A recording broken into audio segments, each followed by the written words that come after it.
Welcome sa aking YouTube channel. At sa video na to, another sharing knowledge na naman po ang ibabahagi ko. At another DIY repair na naman po ang gagawin natin. Kaya kung bago pa lang sa aking YouTube channel, huwag kalimutan mag-subscribe, mag-like, mag-share, at mag-comment down below para may feedback ako sa mga ginagawa kong video. Kaya umpisa na natin to pagkatapos ng intro.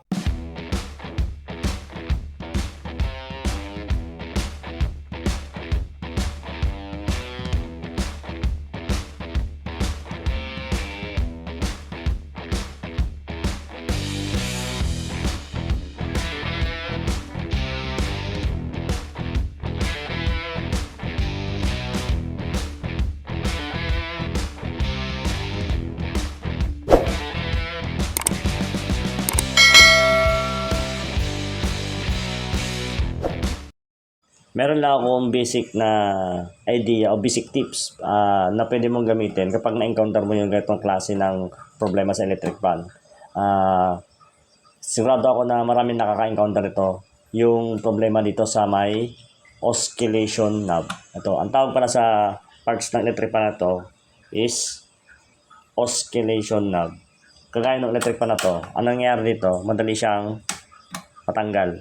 Hindi mo siya may steady yung electric fan dahil kapag hinahatak mo, madali na siyang matanggal. Ano ba yung remedy na pwede mong gamitin para hindi siya madaling matanggal itong oscillation knob? Pero yung iba, ang remedy nila, ang ginagawa nila, tinatalian nila yung pinaka-button dito sa loob. Tapos pagka i-steady nila, hatakin nila yung tali. Tapos pagka papaikutin, pipindutin yung nandaliri nila yung button doon sa loob.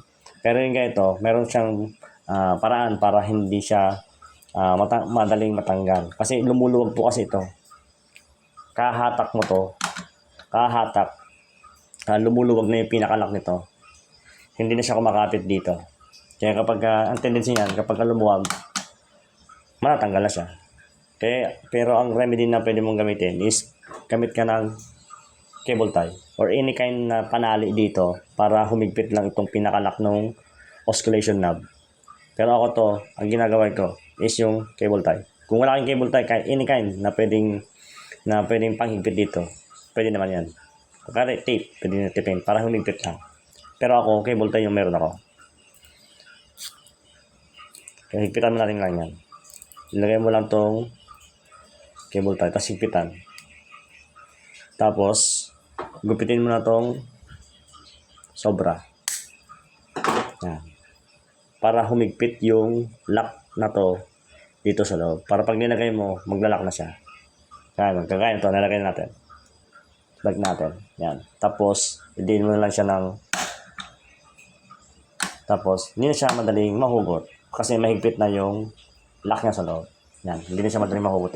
Kahit pake mo yan, maaakap mo na electric fan. Hindi pa siya natatanggal. Hindi kagaya kanina, nugot mo, tanggal ka agad. Kaya, hanggang dito na aking video at sana nagustuhan nyo at sana may natutunan kayo. At kung nagustuhan mo, huwag mo kalimutan mag-subscribe sa aking YouTube channel at pakipindot mo na rin yung notification bell button para update ka sa lalabas ko pang mga bagong video. Kaya hanggang sa muli, this is Croy Narok Officials. See you sa next video.